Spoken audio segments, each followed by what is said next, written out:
पोकळी निर्माण झाली आहे। उपमुख्यमंत्री पदाचा आता काय होणार? सुनेत्रा पवारांना उपमुख्यमंत्री केलं जाऊ शकतं का? कारण स्पर्धेत सुनील तटकरे हे असतील। नाही, निश्चितच सुनेत्रा पवार याच उपमुख्यमंत्री होतील असं मला वाटतं। कारण आत्ताचं जे सगळं भावनिक वातावरण जर बघितलं तर पवार कुटुंबातलंच कोणीतरी उपमुख्यमंत्री असावं आणि त्यात पार्थ पवार किंवा त्यांचे बंधू यांचा अनुभव अतिशय कमी आहे आणि वयाने सिनियर सुनेत्रा पवार आहेत।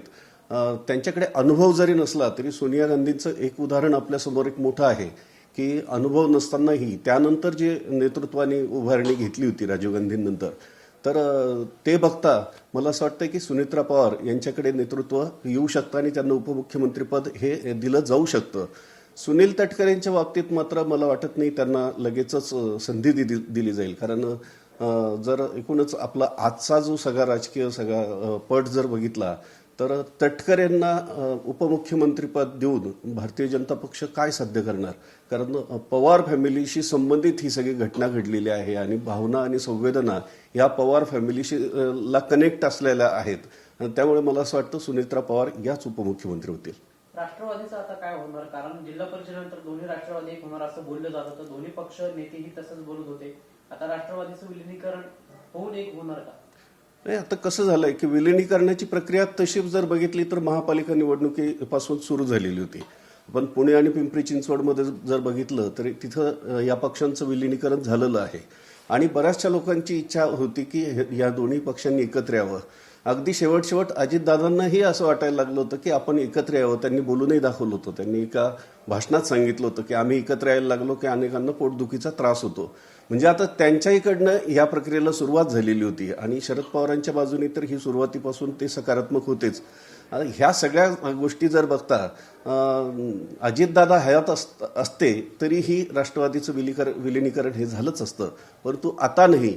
त्यामुळे राष्ट्रवादीला एक नेतृत्वाचा एक मोठा प्रश्न निर्माण झालेला आहे की पवार परिवारातलंच कोणीतरी एक नेतृत्व पुढे यावं असं सगळ्यात जुन्या जाणत्यांचं म्हणणं आहे आणि त्यामुळे मला असं वाटतं की हे विलिनीकरण निश्चितच होईल।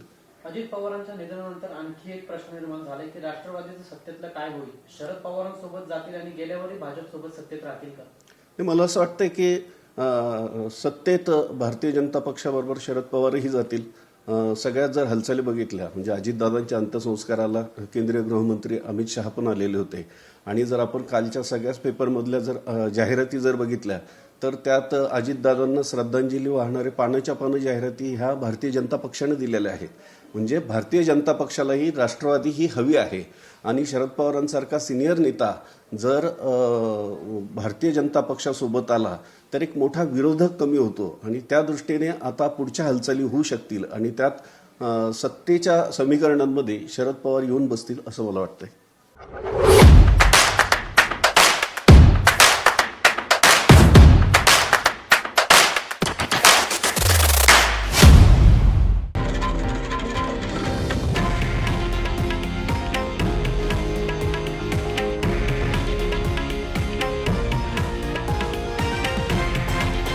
हे आहे देशातील नंबर 1 न्यूज नेटवर्क आणि आपण पाहत आहात TV9 मराठी, एकमेव।